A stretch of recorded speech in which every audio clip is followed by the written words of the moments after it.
Om Sarashivasamarambham Shankaracharya Madhyamam Asmaracharya Paryantam Vande Guru Paramparam. Om. Be seated, please. Om Parameshvara. Swamiji, welcome to you. So good to have you here. Good. Good. Please have a seat.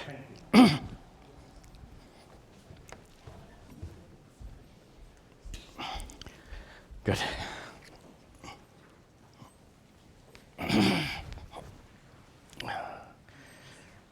Doing here. Good. Om Sahana Vavatu Sahana Bhunaktu Sahaviryan Karavavahi Tejasvinavadhitamastu ma vidvishavahai. Om Shanti Shanti Shanti. Excuse me. Good. Welcome to you all, and special welcome to Swami Tadatmananda, and welcome also to our many students watching online. We continue today. We're coming to the final part of chapter 16, Daiva Asura Sampat Vibhaga, as we've discussed before. Let's begin, as always, with some chanting.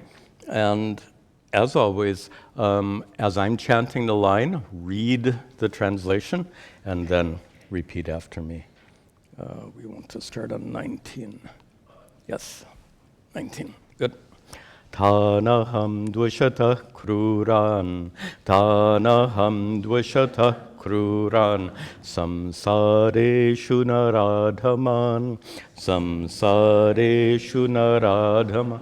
Kshipam yajasrama shubhan, kshipam yajasrama shubham, asurishveva yonishu, asurishveva shonishu, asurim yonamapanna, asurim yonamapanna.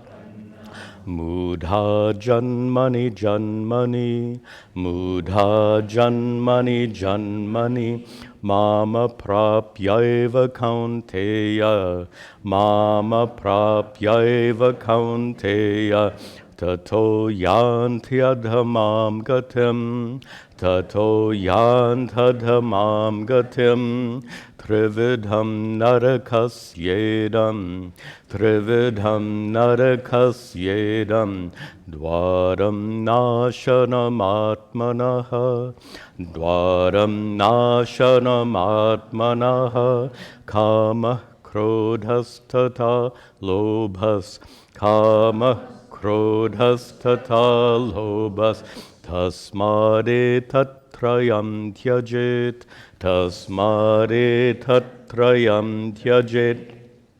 Etar vimukta kaunteya, etar vimukta kaunteya, tamodvaraistribhir naraha, tamodvaraistribhir naraha, acharatyatmana shreyas, acharatyatmana shreyas, tato yati param gatim, tato yati param gatim, yas shastra vidhimutsrijya, yas shastra vidhimutsrijya, vartate kama karataha, vartate kama Nasa siddhyam avapnoti, nasa siddhyam avapnoti, nasukam na param gatim,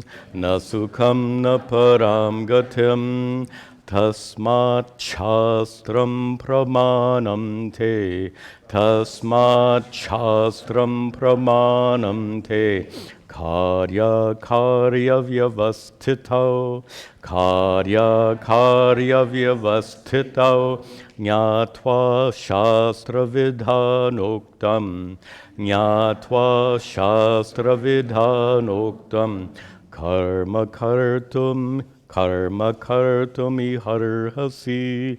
Karma kartum iharhasi. And that's the last verse of the chapter. I think we will conclude today.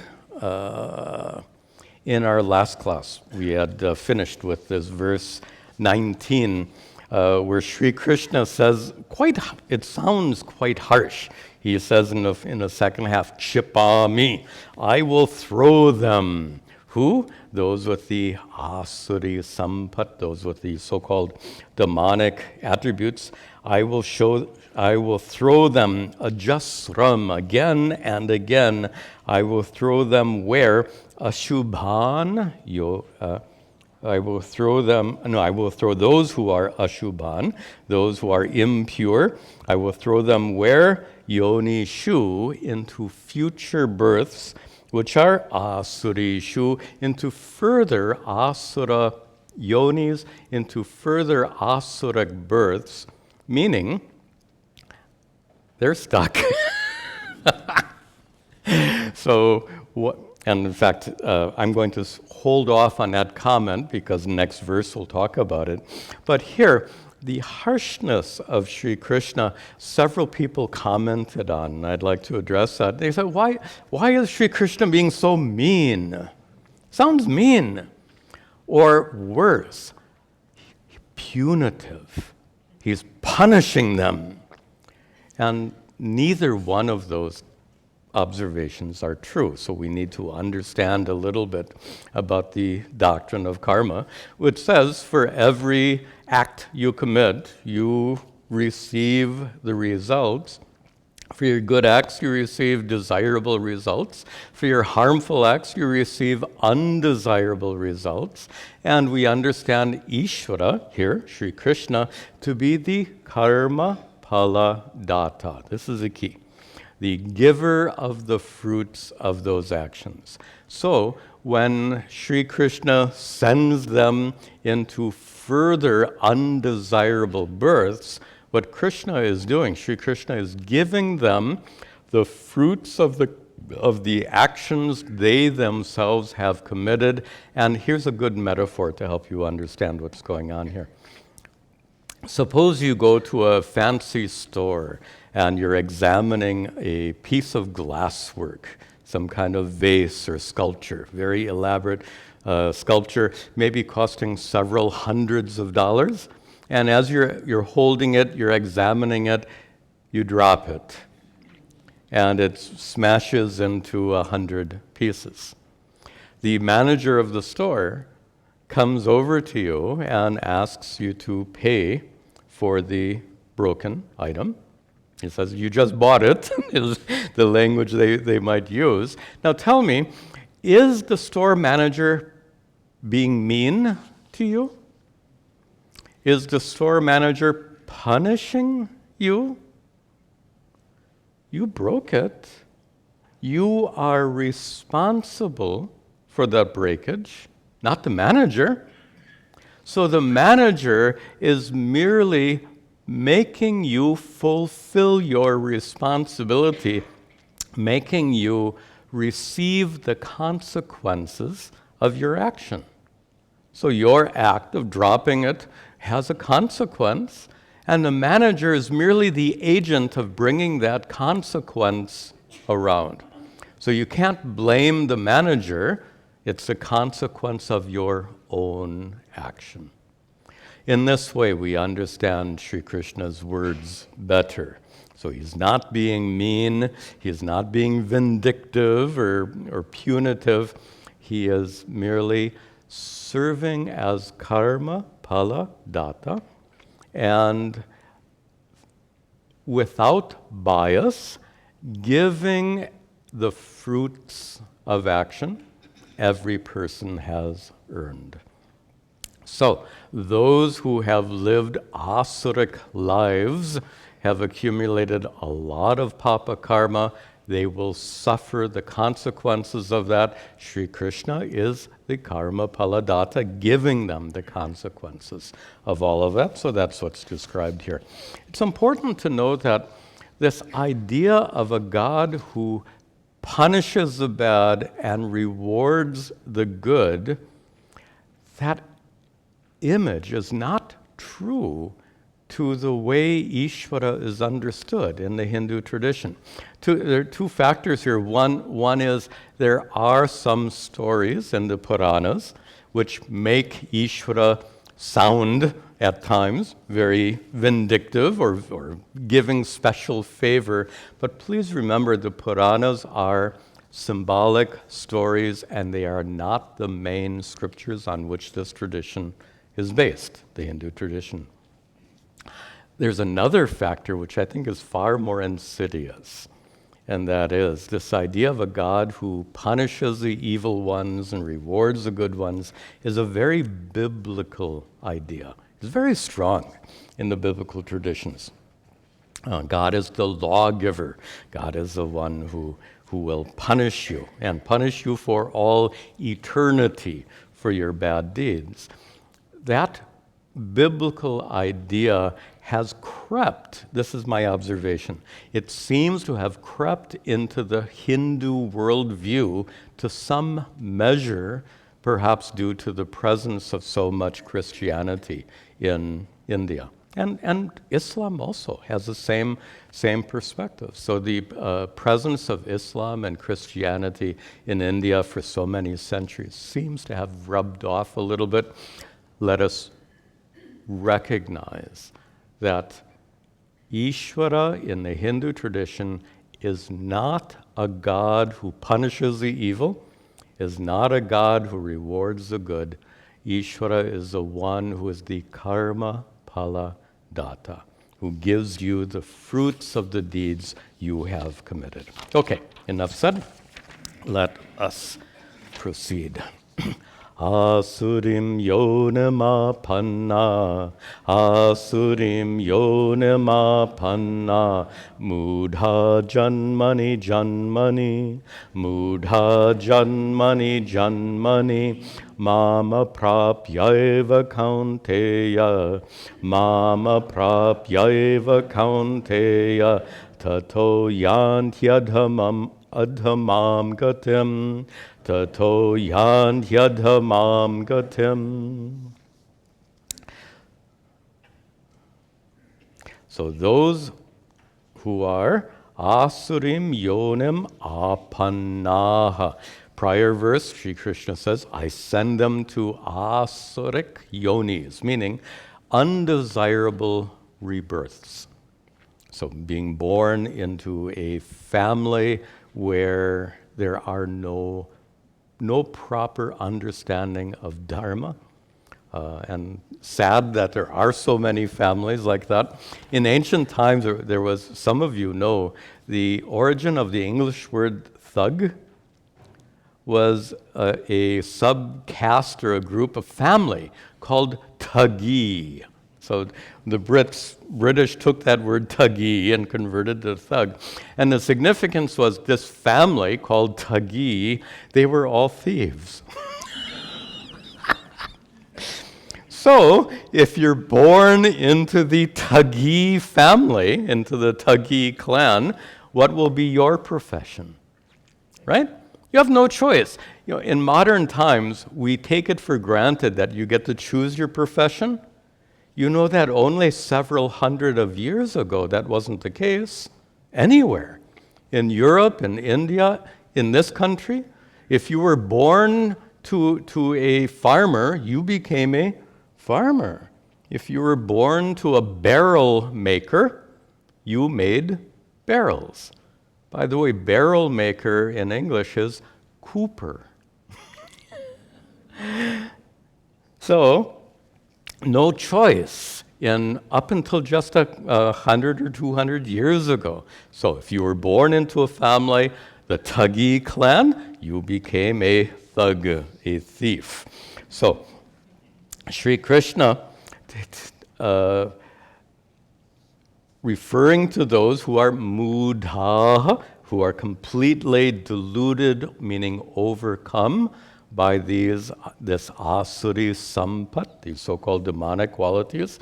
They apanaha, they gain asurim yonim, they gain these undesirable births, born into this Thagi clan. And further, and that happens janmani, birth after birth. Now, interesting that Sri Krishna is suggesting here that the consequences of your action, if your actions are so bad, the consequences can't even be reaped in one lifetime. So that in order to reap the consequence of horrible actions, you would have to suffer birth after birth.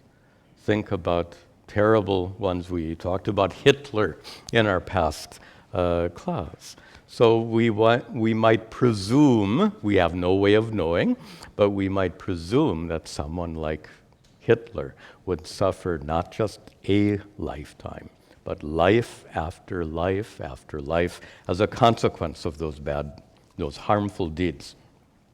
Further, Sri Krishna says in the second life, Kaunteya, O son of Kunti Arjuna, mam aprapya, having failed to reach me, having failed, they're going in the wrong direction, completely in the wrong direction. So, mam aprapya eva, having failed to reach me, tataha, as a consequence, as a result, yanti, they go adhamam gatim, to the lowest realm. There's a second observation we can make here. You understand what the idea of a downward spiral in life can be like. You may have known someone who has one problem, leads to another problem, leads to another problem. Well, that downward spiral can represent what we call samskaras, mental impressions. So someone who is dominated by these so-called demonic traits and who acts on those demonic traits. And here let's make a distinction between having a trait and acting upon it. We've been talking a lot about those who possess the traits, but then Sri Krishna went on to describe how those people behave. And the issue here is when you act on those traits, the traits get worse. Makes sense, right? We are all so habitual in our thinking and behavior. So by acting on those asuric impulses, if we can call them that, then those impulses become stronger and stronger. The samskaras become deeper and deeper. And according to the doctrine of karma, we believe that samskaras can follow you from one birth to the next. And that's another way of understanding why these people, janmani, birth after birth, why they will suffer the consequences, not only due to the quantity and quality of that papa karma they've accumulated, but for this reason as well, this samskara, this impression, which might follow them into the next life. So if there's such a thing as a downward spiral, there's such a thing as an upward spiral. Let's talk about that next in the next verse. Excuse me. Sorry. Trividham narakasyedam, trividham narakasyedam, dwaram nashanam atmanaha.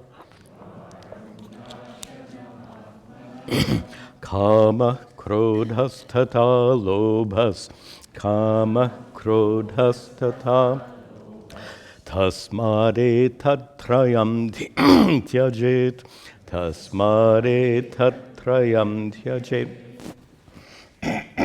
Excuse me. All right.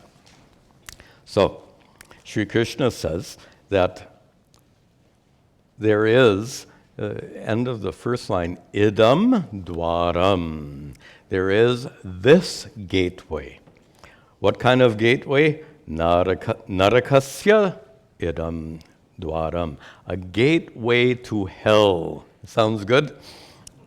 Remember that game show where you had what's behind door 1, door 2, and door 3?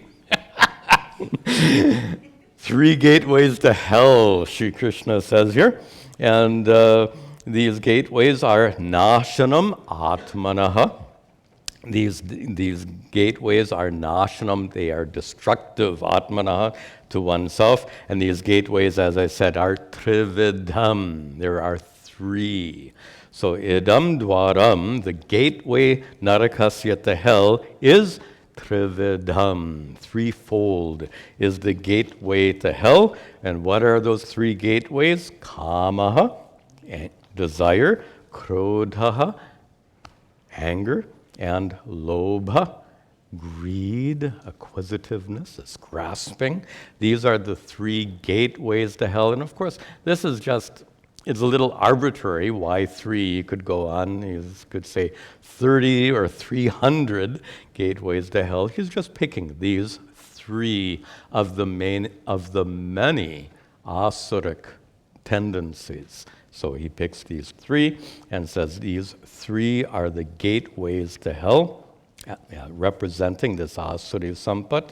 And tasmat, therefore, obviously, etatrayam, this group of 3, these 3 gateways to hell, tyajet. You should avoid, you should abandon these 3 gateways to hell. Now, there's 2 interesting observations here. One is the gateways to hell are 3. The gateway in the other direction is 1. Follow dharma. That's it. Now, the significance of it is 3 gateways versus 1. It shows the challenge of staying on the path of dharma.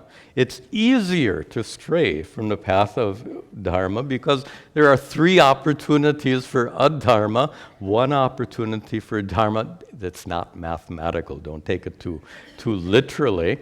But the point is that the possibility of committing adharma is greater than the possibilities of following dharma, which means it requires special attention on your part. And this leads to the second point here. I mentioned that upward spiral. Avoiding the downward spiral is kind of obvious by this point. How to be on an upward spiral so that each day you advance closer to the ultimate goal of moksha. Day by day, step by step, so to speak, to take that upward spiral so that every day contributes to your spiritual growth. The trick to doing that, if we call it a trick, is so simple and obvious that we overlook it. And it's this. Every day, how many decisions do you make? Many. This morning you made a decision to come here. Very good. But throughout the day we make so many decisions. How about this? Every time you make a decision, you make a choice, you reflect on that choice. And that is this choice, you have a choice between doing A and doing B. Does this choice, A, lead me towards the goal of moksha or not? Does this goal B lead me on the path of spiritual growth? Moksha is a big word. How about we just stay with emotional and spiritual growth? If throughout the day you consistently choose, every time you have to make a decision, if you consistently choose that which will give you more spiritual and emotional growth, if you consistently avoid those decisions which will take you away from that path of spiritual and emotional growth, when you do that, day after day after day, you are on that upward spiral. So all it requires, and all is kind of in quotation marks because it's not I make it sound very simple. You know the challenges of life, the complexities of life, the difficulty in making those decisions. But if you can apply this, or maybe we should say to the extent you can apply this principle, every time you make a decision, is this decision taking me in upward spiral or downward spiral? To the extent you can apply that every day for every decision, it will transform your life. This is a life-transforming practice. To simply examine, before you make a decision, to examine what are the consequences of these two options, and to choose the path that leads to the most spiritual growth and emotional growth. All right. Then we want to finish off this chapter so we can hear Swamiji at the end. All right. Etar vimukta kaunteya, etar vimukta kaunteya, tamodvaraistrebhir naraha, tamodvaraistrebhir naraha, acharatyatmana shreyas, acharatyatmana shreyas, tato yati param gatim, tato yati param gatim. Kaunteya, O Arjuna, son of Kunti, look at the end of the second line, naraha, a person. What about that person? Middle of the first line. We have to jump around here. Middle of the first line, a person, vimuktaha, a person who is freed. Freed from what? Etaihi, from these. From these what? Drop down. Tamodvaraihi tribihi. One who is freed from etaihi, these, tribihi, these three, tamodvara, tamasdvara, a doorway, a dark doorway, the doorway leading to hell, so to speak, as Sri Krishna said in the prior verse. So a naraha, a person becomes freed from these three. One who becomes freed from these three doorways. One who, before making each decision every day, one who evaluates, does this decision take me towards the three gateways to hell, so to speak? Or is this a step following Dharma? Is it a step in the direction of that upward spiral? So one who follows that path of discernment, and it's discernment, sometimes we use the term discernment with regard to Atma and Anatma. Here the discernment is regard to Dharma and Adharma. One who properly discerns the path of Dharma every day, acharati, that person's behavior results in atmanaha shreyas. Shreyas, the greatest benefit, the greatest blessing, atmanaha, for that person. That person gains the highest benefit, and tataha, as a consequence. So the highest benefit, and here we have to introduce a little Vedanta. That person, I'll explain this, that person gains the highest benefit in what sense? We have to talk about tataha, and then as a result of that, Yati, that person reaches param gatim, the highest goal. So let's just remember our teachings of Vedanta and apply them properly here. So let's start with an interesting question. Does following Dharma make you enlightened? Do you gain moksha by following Dharma? And the answer is not directly. So we know that moksha is the result of discovering your true nature as Satchidananda Atma. To make that discovery, you have to remove the so-called veil of ignorance. To remove that so-called veil of ignorance, you need knowledge. To remove ignorance, knowledge is the solution. Following Dharma doesn't give you knowledge. But this is always nice to make these contrasts. Following Dharma will not make you enlightened, but without following Dharma, you'll never become enlightened. Notice the language.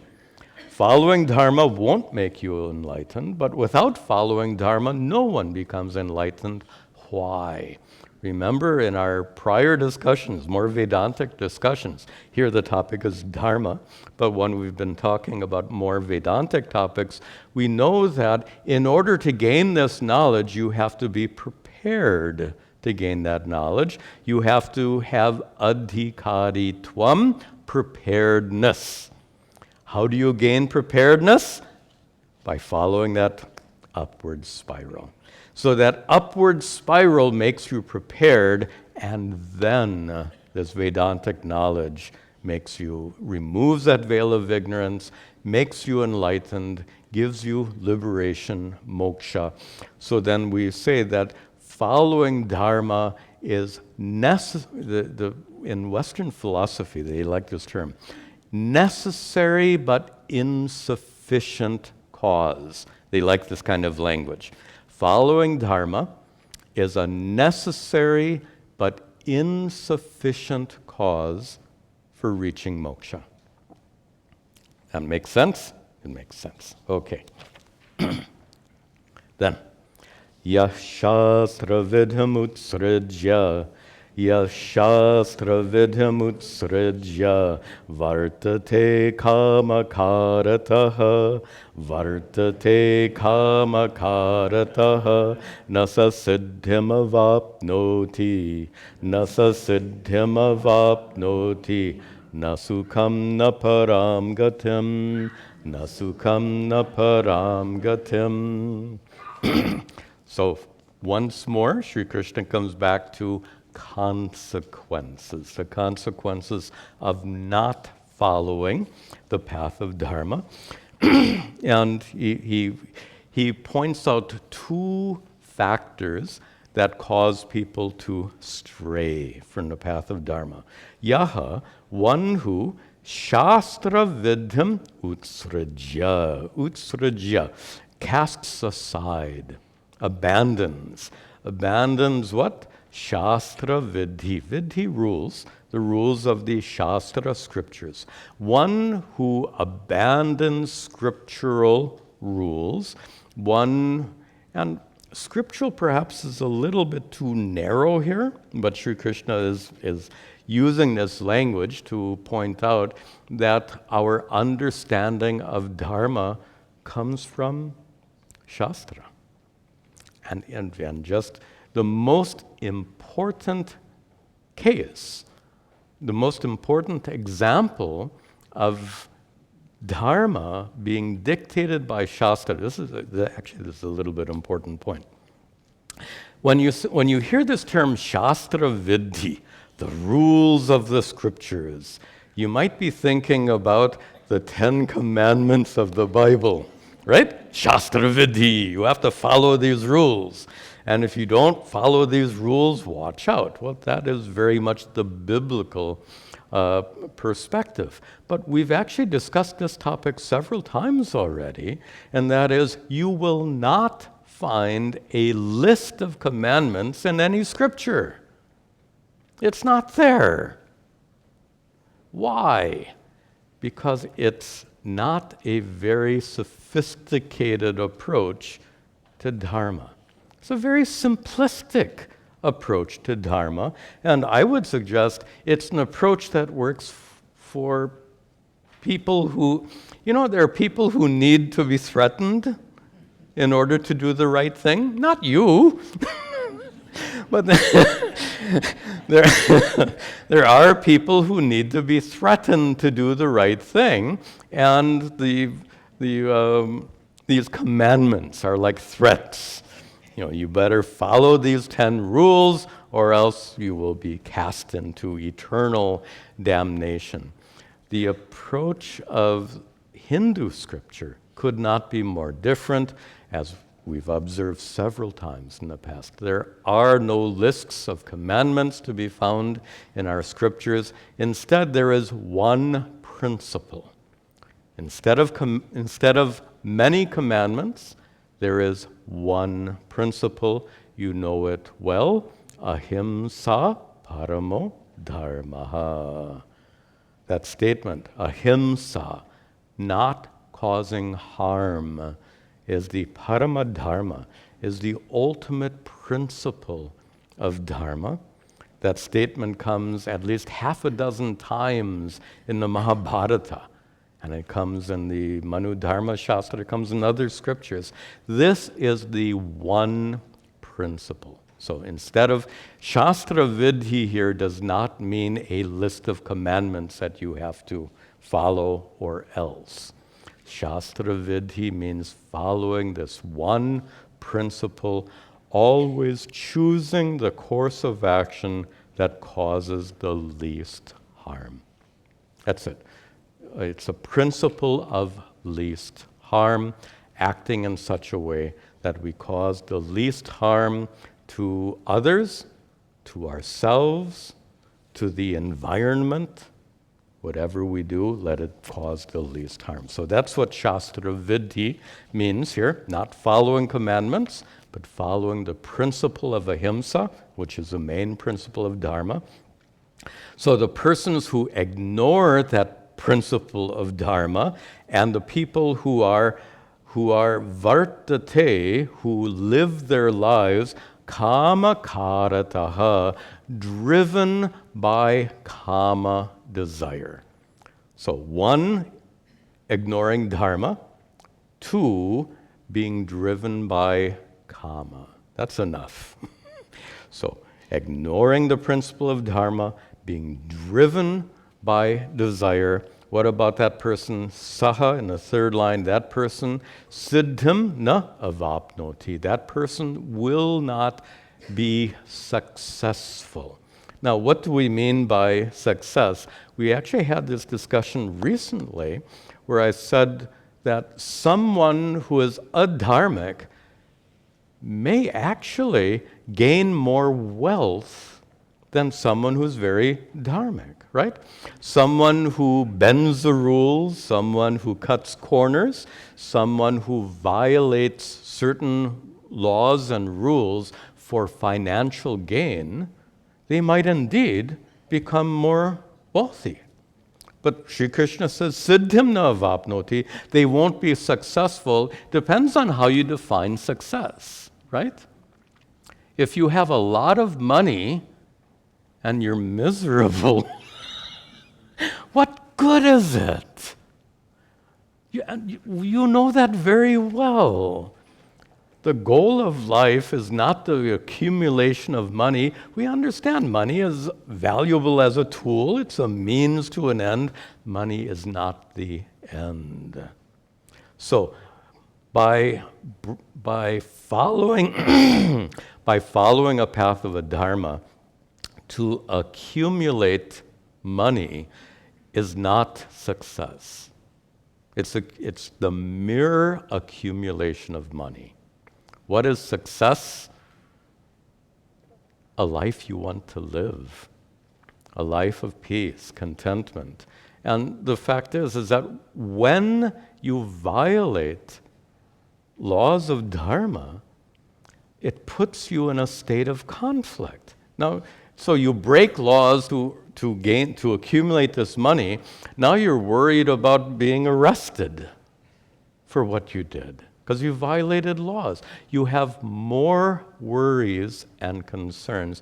I don't want to go further. We had this discussion in maybe 2 classes ago, 3 classes ago. We discussed this at length, and that is when you create a lot of complexity in your life for the sake of material gain, all that complexity and the material gain doesn't make you happier because you have to deal with all that complexity. If you buy a second house, you now have to maintain that second house. You buy a third house, you now have 3 houses to maintain. Complexity means more headaches in life, arguably less contentment. Simplicity has a value. Doesn't mean that you should just have one set of clothes. I'm not suggesting that kind of simplicity, but to reflect on maybe simplifying your lifestyle somewhat in some appropriate way so that you can just be a little less harassed by the complexity of life. So that's the idea here. So what is success? I remember Pujya Swamiji, he liked that topic. He would use that as a topic for a class. What is success? And he would talk about these and much, much more. It's important we understand success is certainly not financial gain. Success is peace, contentment, happiness, joy, love. So that person who ignores the principles of dharma, that person who lives driven by kama, driven by desire, siddhim na avapnoti, they don't gain success, they don't gain peace and contentment, na sukham avapnoti, they don't gain happiness, na param gatim. What do they talk about win-win situations? This is a lose-lose situation because these people suffer in this lifetime, so they don't gain siddhi, they don't gain the kind of life they want. Nasukam, they don't gain happiness, so they have a miserable life, and naparam gatim avapnoti, they don't gain moksha, meaning they will be reborn into another life of suffering. So they lose in this lifetime, and they lose in the next lifetime. A lose-lose situation. Last verse. Tasmat shastram pramanam te, tasmat shastram pramanam te, karya karya vyavastitau, karya karya vyavastitau, jnatva shastra vidhanoktam, jnatva shastra vidhanoktam, karma kartumi harhasi, karma kartumi harhasi. Tasmat, therefore, te, for you, Arjuna, and not just for Arjuna, for all of us, shastram pramanam. Let the scriptures, shastra, be your pramana, your authoritative guide. Let it be your standard. And in particular, where the Shastra says, ahimsa paramo dharma. It's so simple. People ask, Swamiji, how do I follow dharma? How do I know what my dharma is? And in each person's life is complex. Your life is complex, my life is complicated. So it's a valid question, what is my dharma?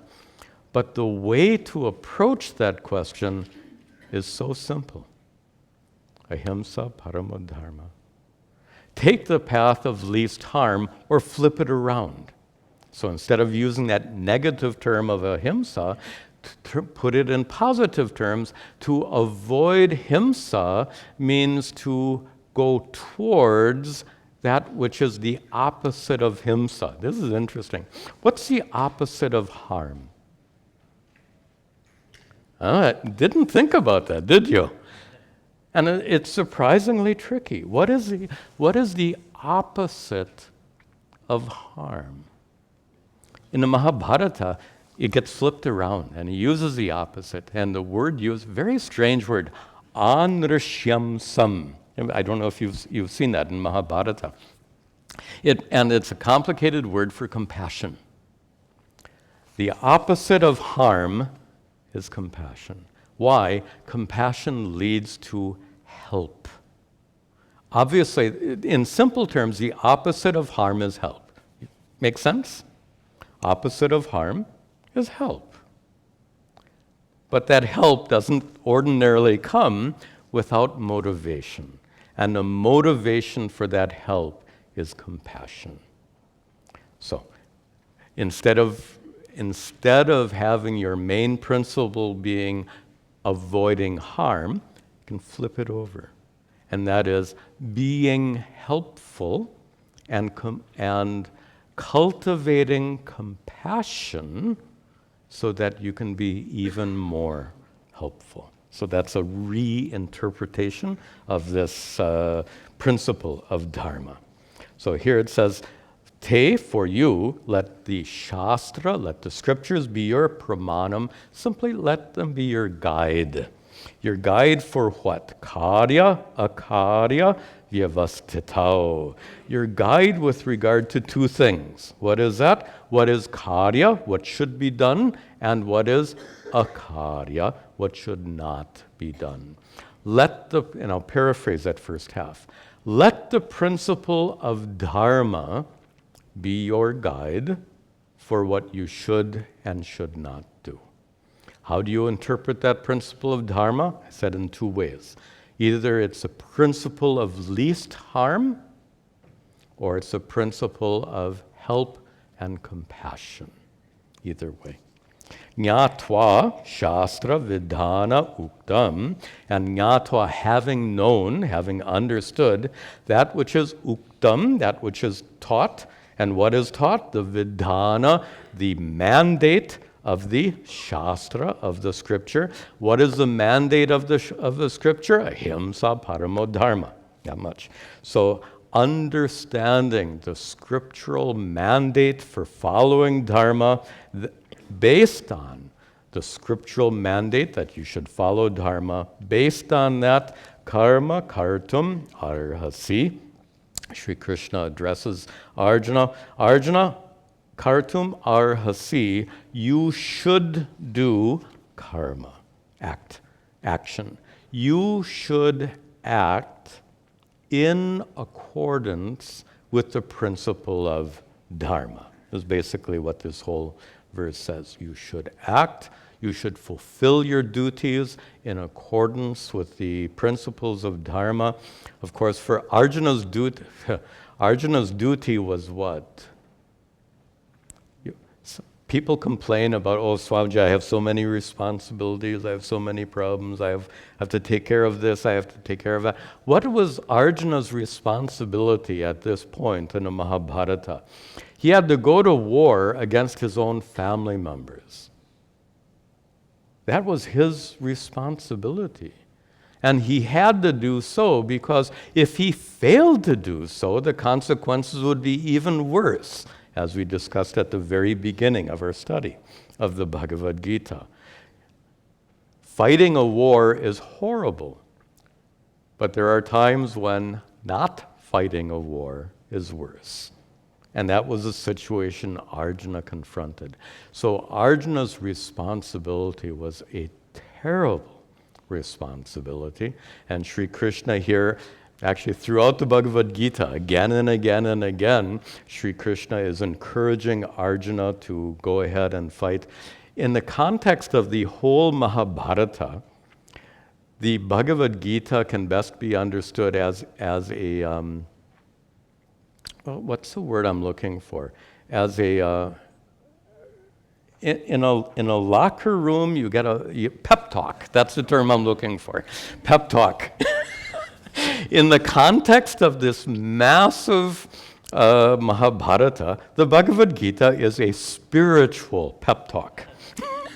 Why is it a spiritual pep talk? In the context of the story, Arjuna doesn't want to fight the war. It's his responsibility to fight the war. So to encourage Arjuna to fight the war, Sri Krishna gives him a spiritual pep talk, which is the 18 chapters of the Bhagavad Gita. So Arjuna gets a spiritual pep talk. We all get this spiritual pep talk. By studying the Bhagavad Gita, it's like we're kind of looking over Arjuna's shoulder as Sri Krishna is teaching him, so we also get the benefit of all these teachers. So let us all proceed in our lives to follow, to fulfill our responsibilities in accordance with the principle of Dharma. And the principle of Dharma is cause the least harm on the negative side, on the positive side, be helpful, be compassionate. The more, look how it works. The more helpful and compassionate you are to others, what happens to you? It helps you at the same time. Conversely, the more you hurt others, there's an interesting American expression, blowback. You know that term, right? Blowback. When you act in harmful ways to others, you suffer the consequence, which is blowback. And when you help others, the blowback, there's still blowback, but it's desirable blowback. You live in harmony, people will help you. You help others, people will be helpful towards you. Okay, that's enough. We will conclude our study of the chapter here. At the end of each chapter, as you know, we've been reciting the English translation. You remember this English translation I composed following the same meter as the original Sanskrit so that we can recite it together. It's also it's condensed, so we can recite this together, and by doing so, we can get a nice overview or summary of chapter 16, and a nice way to conclude our study of chapter 16. For the first verse, listen and repeat, and then for the remaining verses, we'll chant together. The blessed Lord said, charity, purity of heart, charity, purity of heart, self-control and simplicity, self-control and simplicity, piety and serenity, piety and serenity, compassion, freedom from desire, compassion, freedom from desire. We'll chant together. Courage, patience, and fortitude, modesty and benevolence. O Arjuna, these attributes are known as qualities divine. Arrogance and hypocrisy, vanity and hostility, ignorance and like attitudes are considered demonic traits. Divine traits unto freedom lead, demonic traits in bondage hold. O Arjuna, you need not grieve. You were born with the traits divine. In the world are two kinds of men, the demonic and the divine. Demonic people falsely say the world is godless and unreal, with minds depraved by such wrong views.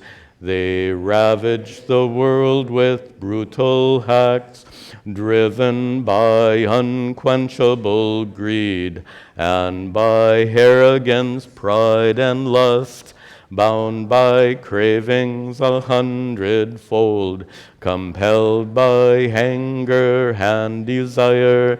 They seek to satisfy their hoarding wealth gained by unjust means, thinking who is as great as me, led astray by deluded thoughts, ensnared by sensuality, into terrible hells they fall. I cast those loathsome wicked men into demonic wombs again, deluded in birth after birth. They descend to the lowest plane. Threefold are the main gates to hell. Desire, anger, greed are they. Those free from these tamasic traits can strive to reach the highest goal. But those who scorn the Scripture's rules, heeding their own urges instead, they cannot gain the highest goal, nor perfection nor happiness. Therefore, let Scripture be your guide for what should and should not be done. Knowing the precepts there prescribed, you should act as they so decree. And there we have our summary of chapter 16.